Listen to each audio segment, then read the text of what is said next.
First time mo nakasakay dito mga boss. Binibining mat mo. Malaki, malaki yung Poseidon. Parang Poseidon, number 43 rin. Malaki. Malaki siya mga bossing.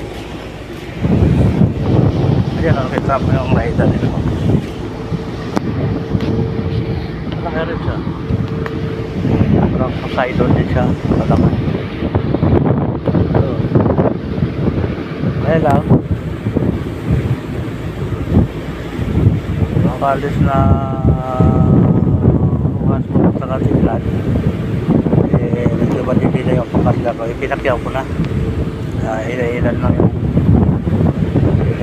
yung truck na nakasap sa atin. Tawag na patili na yung pangkarga ko. Pinakyaw ko na ito.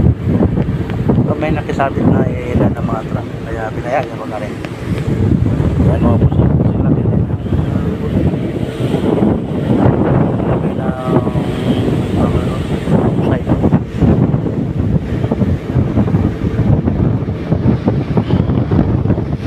ayan sa mga ito yung pinakatuloy.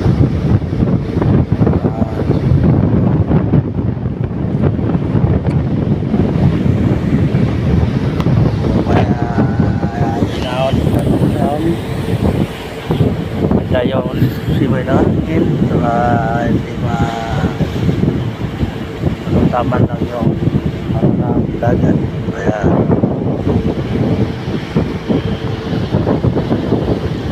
hindi maalon.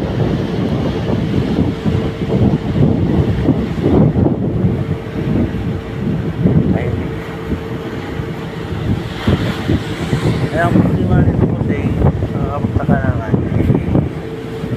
salip na yung takbo nito pag ganon, parap, di ba? Kaya na ang Poseidon pag ganon yung takbo parap ito patras oo, patras ang takbo nito, kaya medyo magaan ako sa barko na to. Kakaiba din siya Poseidon. Poseidon pag ganon yung takbo dito, ito patras ito patras pag ganon. Patras gano'n.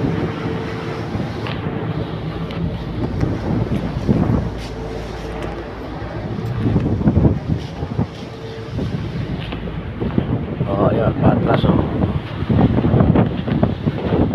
iba niya siya.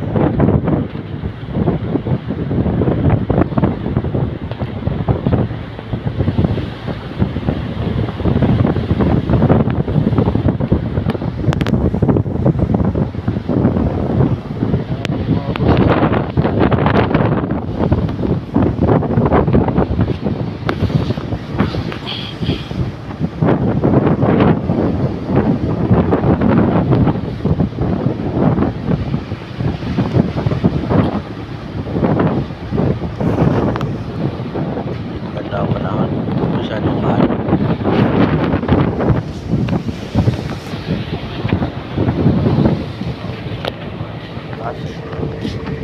At tayo sa bus. Sa loob ng palapag. Ito yung cabin ni Kapitan.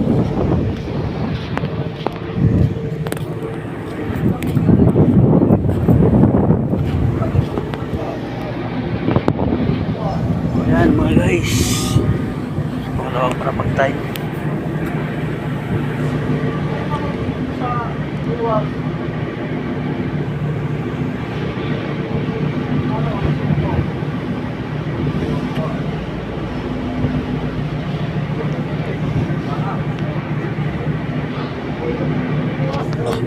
Yung cabin ni Chief Kapitan.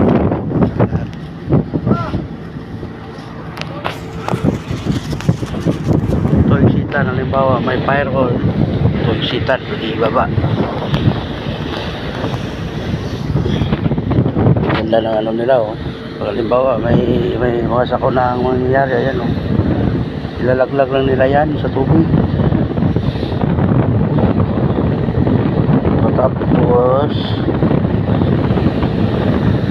automatic na lulutan yan. Dalawa po yan kabilaan. Yan, kabilaan, taas.